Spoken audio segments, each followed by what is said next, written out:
பாகம் 2 அத்தியாயம் 113. நீங்கள் இளவரசர் ராஜேந்திரருடன் தனியாக பேச பிரியப்படுவதினால் ஊர்வலத்தை நிசும்ப சூதனி கோயிலுக்கு போக கட்டளையிடுங்கள். அந்த தெரு குறுகலானது. அந்த தெருவின் வழியே போகும்போது காசுகளை இறைக்கச் சொல்லிவிடுங்கள். காசுகள் இறைக்கும்போது ஜனங்கள் தடுமாறுவார்கள். சில சமயம் வீரர்களும் காசுகளை பொறுக்க குனிவார்கள். அப்போது நாம் நகர்ந்து விடலாம் என்றார் பிரம்மராயர். நீங்களும் வருவதாக முடிவு செய்து விட்டீர்களா? உடையார் ஸ்ரீ ராஜராஜர் கேட்டார். உங்களை மட்டும் தனியாக அனுப்ப ஒரு நாளும் என் மனம் ஒப்பாது. ஆனால் ஒரு கேள்வி, எதற்காக இப்படி தனியே போகிறீர்கள்? ராஜேந்திரன் கோபமாக இருப்பதாக கேள்விப்பட்டேன். சமாதானம் செய்ய வேண்டியது என் கடமை அல்லவா? இளவரசர் உங்கள் மீது கோபமாக இருக்கிறாரா? ஆமாம். எதனை குறித்த கோபம்? இன்னும் நான் அரச பதவியில் ஒட்டி கொண்டிருக்கிறேனே என்பதால் கூட இருக்கலாம். நாராயணா, என்ன சொல் இது? உங்களை உயிருக்கு உயிராக நேசிக்கின்ற இளவரசரா இப்படி நினைப்பார்? எந்த துரோகி இப்படி சொன்னது? குரல் உயர்த்தாமல் கிருஷ்ணன் ராமனான பிரம்மராயர் கோபப்பட்டார். சற்று முன்பு வந்த தகவல்கள் இதை உறுதிப்படுத்துகின்றன. திருவொற்றியூரிலிருந்து பல்வேறு விதமான செய்திகள் என்னை எட்டி இருக்கின்றன. அப்படியானால் அவரை சமாதானப்படுத்த உங்களை விட பஞ்சவன் மாதேவி அல்லவா பொருத்தமானவர்? நீங்களும் வேகப்பட்டு இளவரசரும் வேகப்பட்டால் பிரச்சனை பெரிதாகிவிடும் அல்லவா? என்ன கோபம் என்று தெரிந்து கொள்வதற்கு, இளவரசர் வாயிலிருந்தே வெளிப்படுவதற்கு பஞ்சவன் மாதேவிதான் உதவி செய்ய முடியும். அவர்களை அனுப்புங்கள். சரி, அவர்களோடு நீங்களும் போகிறீர்களா? அது எனக்கு உதவியாக இருக்கும். நிச்சயமாக செய்கிறேன் என்றார் பிரம்மராயர். பிரம்மராயரே, மிக பெரிய காரியத்தை இறைவன் அருளால் ஆரம்பித்திருக்கிறேன். இதை சீராக முடிக்க வேண்டும் என்றால் இளவரசன் ராஜேந்திர சோழன் இல்லாமல் முடியாது. இதை நீங்களும் புரிந்து கொண்டு அவனுக்கும் புரிய வையுங்கள் என்றார். பிரம்மராயர் சடேரென்று தன் குதிரைக்கு தாவிக்கொண்டார். அடுத்த கால் நாழிகைக்கும் குறைவான நேரத்தில் அவருடைய கருப்பு புறவியும் அரசரது வெள்ளை புறவியும் பஞ்சவன் மாதேவியோடு வடக்கு நோக்கி வயல்களினூடே பாய்ந்து போய்கொண்டிருந்தன. பின்னால் 3 மெய்க்காவல் வீரர்கள் அவர்களுக்கு நல்ல இடைவெளி விட்டு தொடர்ந்தார்கள். அந்த 6 வீரர்களும் மேலை சாளுக்கியத்தை சேர்ந்தவர்கள். காவிரி பறந்து மிக வேகமாக பாறைகளுக்கு நடுவே சுழன்று ஓடும் ஊர்களை சேர்ந்தவர்கள். அந்த காவிரி கரை ஓரமாக வளமான நன்செய் நிலங்களையும் புன்செய் நிலங்களையும் உடையவர்கள். மிக பெரிய கிராமத்தின் முக்கியமான விவசாயிகள். சோழ தேசத்திலிருந்து வீரர்கள் படையெடுத்து மேலை சாளுக்கியம் நோக்கி வரிசை வரிசையாக மலை ஏறி இறங்குவதை பார்த்து பிரமித்து போனவர்கள். 3 லட்சம் சோழ வீரர்கள் உள்ளே நுழைய எந்த எதிர்ப்பும் காட்டாமல் வாளை உருவி தரையில் போட்டு தலைப்பாகையை காலின் கீழே போட்டு கை கட்டி கொண்டு நின்றவர்கள். என்னால் தலைப்பாகையை கீழே போட்டு கை கட்டி கொண்டு நிற்க முடியாது என்று ஒரு மேலை சாளுக்கிய வீரன் கிராமத்து எல்லையை சோழ வீரர்கள் நெருங்கும் போது வெறியோடு வாள் உயர்த்தி போக 20 அம்புகள் அவனை துளைத்து கீழே போட்டன. முதலில் நுழைந்த சோழ இளவரசர் ராஜேந்திரர் உடனடியாக அம்புகளை எடுத்து அவனுக்கு முதல் உதவி செய்ய சொன்னார். சோழ தேசத்து வைத்தியர்களால் அந்த அம்புகள் வேகமாக எடுக்கப்பட்டன. இரத்தப்போக்கு நிறுத்தப்பட்டது. ராஜேந்திரன் அருகே வந்து, எப்படி இருக்கிறது உடல்நிலை என்று விசாரித்த போது அவன் முழு பலமும் சேர்த்து தூ என்று துப்பினான். ராஜேந்திரன் நெஞ்சில் எச்சி தெரித்தது. அருகிலுள்ள சோழ வீரன் வாளை உருவி வேகமாக அவன் நெஞ்சில் சொருகிவிட்டான். ராஜேந்திரர் அவனை கடிந்து கொண்டார். ஆனாலும் அவன் மரணம் மேலை சாளுக்கியர்களிடம் மிக வேதனையாக பேசப்பட்டது, பாட்டாக பாடப்பட்டது. தோல்வியை மரியாதையாக ஏற்றுக்கொள்வீர்கள் என்று நினைத்தேன். உங்களால் ஏற்றுக்கொள்ள முடியவில்லை. ஏற்றுக்கொள்ளும் பக்குவமும் வரவில்லை. நீங்கள் தோல்வியை ஏற்றுக்கொள்ளவில்லை எனில் ஏற்றுக்கொள்ளும்படி சோழ வீரர்கள் உங்களை நிர்பந்திப்பார்கள் என்று ராஜேந்திரர் சொல்லிவிட்டு போனார். அவர் பேசியது எல்லோருக்கும் புரிந்தது. இளவரசர் ராஜேந்திரர் அகன்றதும் சோழ வீரர்கள் வெறியாட்டமாட ஆரம்பித்தார்கள். எங்கும் கூக்குரல்களும் அழுகுரல்களும் கேட்டன. அதட்டி அடக்கினார்கள். பெண்களிடமிருந்து எல்லா நகைகளையும் கழற்றி எடுக்க சொன்னார்கள். வீட்டுக்குள் வைத்திருக்கின்ற விலை உயர்ந்த பொருட்களை எல்லாம் எடுத்து கொண்டு போனார்கள். ஆடுகளும் மாடுகளும் சோழ தேசம் நோக்கி திருப்பப்பட்டன. 10 நாட்கள் அங்கு தங்கியிருந்த சோழ வீரர்கள் மறுபடியும் வடக்கு நோக்கி குடகு மலை நோக்கி போக துவங்கினார்கள். கிராமம் வெறிச்சோடி போயிற்று. அங்கு ஒரு துள்ளலும் இல்லாமல் போயிற்று. சோழ வீரர்கள் வடகிழக்கு நோக்கி கங்க நாட்டின் வழியாக நுளம்பபாடி நோக்கி போனார்கள். எடுபிடி வேளைக்கு 4வது வர்ணத்தினரை சோழ வீரர்கள் கொண்டு வந்திருந்தார்கள். அந்த 4வது வர்ணத்தினர் கேட்டு கொண்டதற்கு இணங்கி 'சாளுக்கிய வீரர்களை 4வது வர்ணத்தாருக்கு எடுபிடிகளாக நியமித்தார்கள். குதிரையை கழுவவும், புல்லை பிடுங்கி போடவும், காடு வெட்டி பாதை அமைக்கவும், சேற்றில் மாட்டிக்கொண்ட வண்டியை தள்ளவும், சாமான்களை இறக்கவும் ஏற்றவும், கூடாரம் அமைக்கவும் சாளுக்கிய வீரர்களை உபயோகப்படுத்தி கொண்டார்கள். காலில் விலங்கு மாட்டியே நடமாட வைத்தார்கள். உரத்து பேசுகிற சாளுக்கிய வீரர்களை சோழ வீரர்கள் 3 பேர் சூழ்ந்து கொண்டு சவுக்கால் விளாசினார்கள். சிலரை அடித்தே கொன்றார்கள். தடிகைப்பாடி வரையிலும் ஜெயித்துவிட்டு திருவொற்றியூர், காஞ்சிபுரம் வழியாக படைகள் சோழ தேசம் வந்துவிட்டன.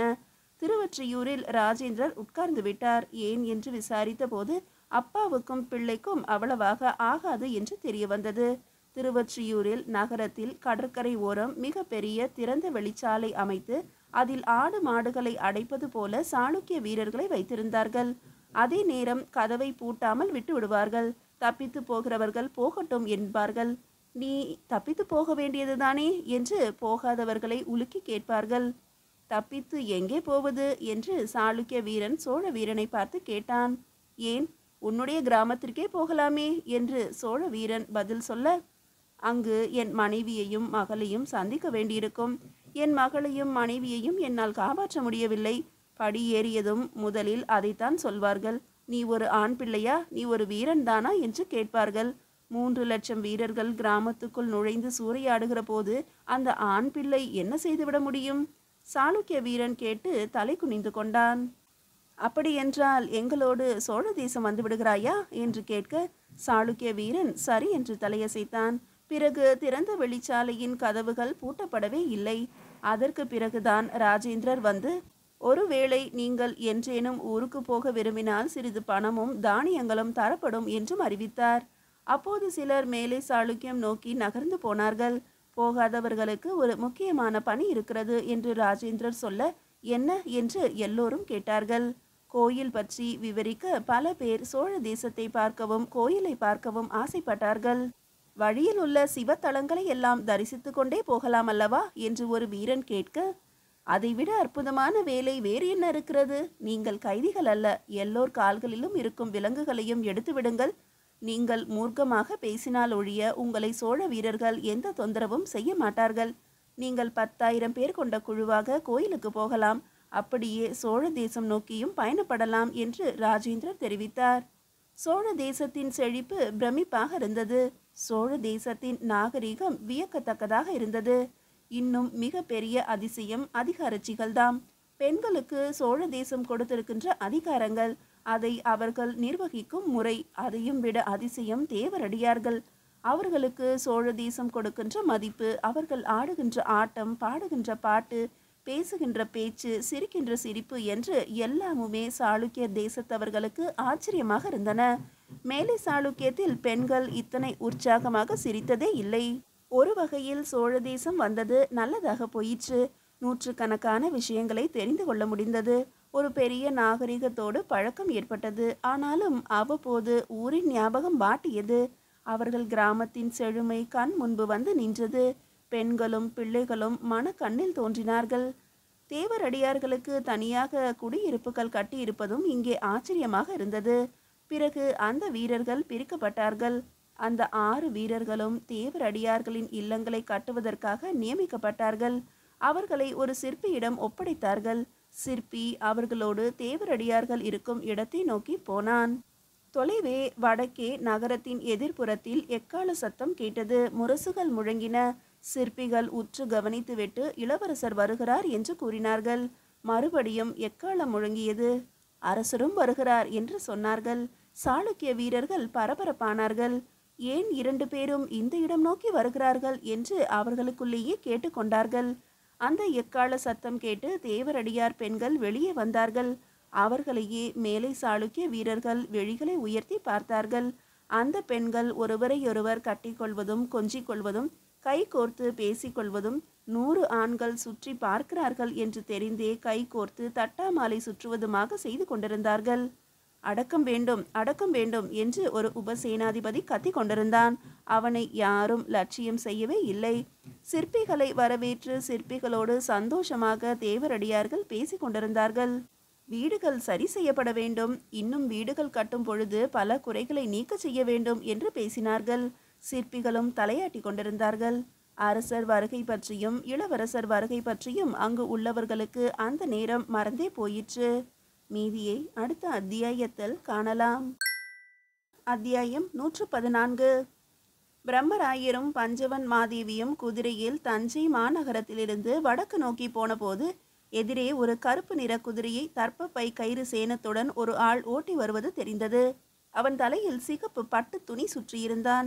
குதிரைகள் இரண்டும் ஒன்றை ஒன்று தாண்டின. பிறகு சட்டென்று நின்றன. தாண்டி போனது வைஷ்ணவதாசன் என்பதை பிரம்மராயர் புரிந்து கொண்டார். வைஷ்ணவதாசன் குதிரை ஓடிப்போய் வட்டம் அடித்து பிரம்மராயரை நோக்கி வந்தது. பஞ்சவன் மாதேவி சற்று தொலைவே போய் குதிரையை நிறுத்தினாள். அவளும் திருப்பிக் கொண்டு பிரம்மராயரை நோக்கி வந்தாள். ஏன் நின்று விட்டீர்கள்? என்னுடைய ஒற்றன் வைஷ்ணவதாசன் என்னை தேடி வந்து கொண்டிருக்கிறான். ஏதோ முக்கியமான செய்தி இருந்தாக வேண்டும். எப்படி தெரிந்தது? தலையில் சிகப்பு துணியை கட்டியிருக்கிறான். மிக அவசரம் என்று அதற்கு அர்த்தம். அப்படியா? வைஷ்ணவதாசன் அருகே வந்தான். அவனுக்கு மெல்லியதாக மூச்சு இறைத்து கொண்டிருந்தது. நலமா என்று விசாரித்தான். நலம்தான். என்ன விசேஷம்? குடந்தையில் உள்ள கம்மாளர்களிடம் ராஜேந்திர சோழர் பேசிவிட்டு இப்பொழுது கருந்தட்டாங்குடிக்குள் நுழைந்திருக்கிறார். ஏன்? எதற்காக? அங்குள்ள கம்மாளர்களிடம் பேசுவதற்காக. பிரம்மராயர் புருவத்தை நெரித்தார். மறுபடியும் பிரச்சனை வருமா? வந்துவிட்டது. ராஜேந்திர சோழர் எல்லா வாக்குறுதிகளையும் தான் பதவியேற்றதும் நிறைவேற்றுவேன் என்று உரத்த குரலில் மண்ணில் அரைந்து சத்தியம் செய்திருக்கிறார். கம்மாளர்கள் குதூகலத்தில் இருக்கிறார்கள். அது இங்கு உள்ளவர்களுக்கும் தெரிந்துவிட்டதா? ஆமாம். உன் அபிப்பிராயம் என்ன?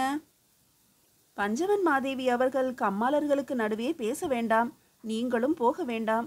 அவர்கள் கோரிக்கைக்கு எதிராக பேச நாம் வந்துவிட்டோம் என்று அவர்கள் நினைக்கக்கூடும். பேச்சு அதிகரிக்கக்கூடும். ஏன், ராஜேந்திர சோழரே தேவையற்று பேசக்கூடும்.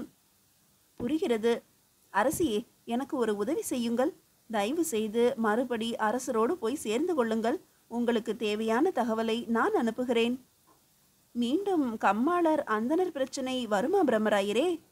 வருவதற்கான எல்லா சாத்தியக்கூறுகளும் இருக்கின்றன.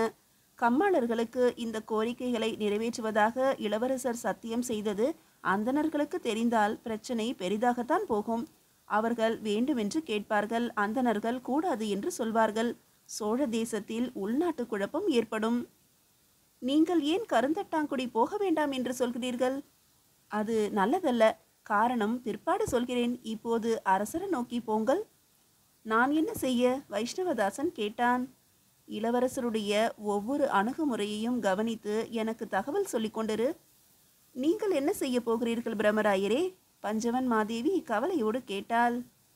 இளவரசருக்கு பிடித்த ஒரு தலைக்கோல் இருக்கிறாள். தெற்கே ராமேஸ்வரம் வரை தீர்த்த யாத்திரை போய்விட்டு நிசும்ப சோதனி கோயில் அருகே வந்து தங்கி இருக்கிறாள். அவளுடன் சற்று பேசிவிட்டு வரலாம் என்று நினைக்கிறேன். என்ன பேசுவீர்கள்? இளவரசரை சற்று அமைதியாக இருக்கும்படி நாம் சொல்ல முடியாது. நீங்கள் சொல்ல முடியாது. அவள் சொல்ல முடியும். அவள் சொன்னால் இளவரசர் கேட்பார். அப்படியா? யார் அவள்? அவள் பெயர் என்ன? பஞ்சவன் மாதேவி ஆவலுடன் வினவினாள். அவள் பெயர் பறவை. பறவை நாச்சியார் என்பார்கள் என்றார் பிரம்மராயர். பிறகு குதிரையை திருப்பினார். நிசும்ப சூதனை கோயில் நோக்கி அவர் குதிரை போயிற்று. பஞ்சவன் மாதேவி தன் குதிரையை அரசரை நோக்கி செலுத்தினாள். வைஷ்ணவதாசன் மறுபடியும் வடக்கு நோக்கி போனான். இளவரசர் தஞ்சை நகரில் இருக்கும் வரை இரவு பகல் பாராது வேலை இருக்கும் என்று அந்த ஒற்றனுக்கு தெரிந்தது. அடியே சீருடையாள், திருவாரூர் பெண்களெல்லாம் எங்கே இருக்கிறார்கள்? நக்கன் மானாபரணி தளிச்சேரி பெண்களூடே புகுந்து கேட்டாள். திருவாரூர் பெண்களா? எதிர்பக்கம் கடைசி வீடு. ராஜராஜி என்று ஒருத்தி இருக்கிறாள். அவளுடன் கரிய மாணிக்கம், எச்சு மண்டை என்பவர்களும் துணை இருக்கிறார்கள். அவர்களிடம் 6-7 திருவாரூர் பெண்கள் வந்து அமர்ந்திருக்கிறார்கள். ஒரே பேச்சும் பாட்டும் அங்கு அமர்க்களப்படுகிறது. சீருடையால் மானாபரணிக்கு பதில் சொன்னாள். அது சரி, எதற்கு திருவாரூர் பெண்களை தேடுகிறீர்கள்? எங்களையெல்லாம் பார்த்தால் தலைக்கோழிகளாக ஆட்டக்காரிகளாக தெரியவில்லையா? அது இல்லையடி. திருவாரூர்காரிகளுக்கு இளவரசர் ராஜேந்திர சோழர் என்றால் உயிர். அவர் வருகிறார் என்று சற்று முன்பு கேள்விப்பட்டேன். அவர்களுக்கு தெரிவிக்கலாமே என்று நினைத்தேன். அப்படியா? இளவரசர் வருகிறாரா? ஏன், எங்களுக்கு இளவரசர் உயிர் இல்லையா? நாங்கள் எல்லாம் இளவரசரை பகைவர்களாகவா நினைக்கிறோம்? இளவரசரை வரவேற்க நாங்கள் இப்பொழுதும் தயார். சீருடையால், நீ அதிகமாக அலட்டுகிறார். நாம் சாதாரணமாக நடந்தாலே அலட்டி கொண்டு நடப்பதாக இங்குள்ள அரசிகளும் அரச குடும்பத்து பெண்களும் நினைக்கிறார்கள். இளவரசர் இங்குதானே வருகிறார், வரட்டும், பார்த்து கொள்கிறேன் என்பது போல நீ தயவு செய்து பேசாதே. நான் இப்பொழுது என்ன அவதூறாக பேசிவிட்டேன்? என் மீது குற்றம் கண்டுபிடிக்கிறீர்கள். சீருடையால் சீரலாக பதில் சொன்னாள். சரி, தேவையில்லாமல் ஒருவரையொருவர் கடிந்து கொள்ள வேண்டாம். திருவாரூர் பெண்களுக்கு தெரிவிக்க வேண்டும், அவ்வளவுதானே. நீங்கள் போங்கள், இதை திருவாரூர் பெண்களிடம் தெரிவியுங்கள். உங்களுக்கு இன்னொரு செய்தி தெரியுமா? என்ன? இந்த இடத்திற்கு அரசரும் வருகிறார். அரசர் வருவதற்கு உண்டான ஆயத்தங்கள் எக்காலங்கள் கேட்டுக்கொண்டிருக்கின்றன. சிற்பிகள் தங்கள் குடிசை வாசல்களை சரி செய்து வரிசையாக நிற்க ஆரம்பித்து விட்டார்கள். நாமோ இன்னும் ஆடிக்கொண்டிருக்கிறோம். சிற்பிகளிடம் இருக்கின்ற ஒழுக்கம் கட்டுப்பாடு நம்மிடம் இல்லை. எப்பொழுது பார்த்தாலும் சிரிப்பு ஆட்டம், அதுவும் இந்த கிள்ளிக்குடி சீருடையால் இருந்தால் வெறும் கூச்சல்தான். அங்கிருந்த பெண் ஒருத்தி பேச சீருடையால் அவளை வேகமாக முறைத்தாள். என்ன பேசுகிறார்கள் என்று அக்கம் பக்கத்தில் கேட்டு கொண்டிருந்தவர்களால் இளவரசரின் வருகை மெல்ல பரவிற்று. இளவரசர் இங்கேயே வருகிறாராம். இங்கா? அரண்மனைக்கா அல்லது வேறு எங்கேனுமா? நமக்கு தெரியவில்லை, தெரியவும் தெரியாது. ஆனால் திருவாரூர் பெண்களுக்கு தெரிந்திருக்கும் என்று வேறு ஒருத்தி பதில் சொன்னாள். இளவரசர் வருவதே இவர்களுக்கு தெரியவில்லையே, இங்கு வருவார் என்பது மட்டும் அவர்களுக்கு எப்படி தெரிந்திருக்கும்? தேடிக்கொண்டு வந்தாலே ஒரு காஞ்சிபுரத்துக்காரி, அவள்தான் இளவரசர் எங்கு வருவார் என்பதையும் சொல்ல போகிறாள். அதை ரகசியமாக அல்லவா சொல்ல வேண்டும்? எல்லோருக்கும் நடுவே இளவரசர் வருகிறார் என்று பேசிக்கொண்டு போகிறாளே. இப்படி சொல்ல சொல்லி அவர்களுக்கு கட்டளை வந்திருக்கும். அப்படியா? ஆம். எத்தனை பேர் இளவரசரை நோக்கி ஓடுகிறீர்கள் என்று சிலருக்கு தெரிந்து கொள்ள ஆசை இருக்கலாம். அதனால் இப்படி சொல்லி செய்தியை பரப்பி விடுவார்கள். இளவரசரை நோக்கி யார் யார் போகிறார்கள் என்று பார்ப்பார்கள். அப்படியா? யார் பார்ப்பார்கள்? அரசருடைய ஆட்கள்தான். எதற்கு?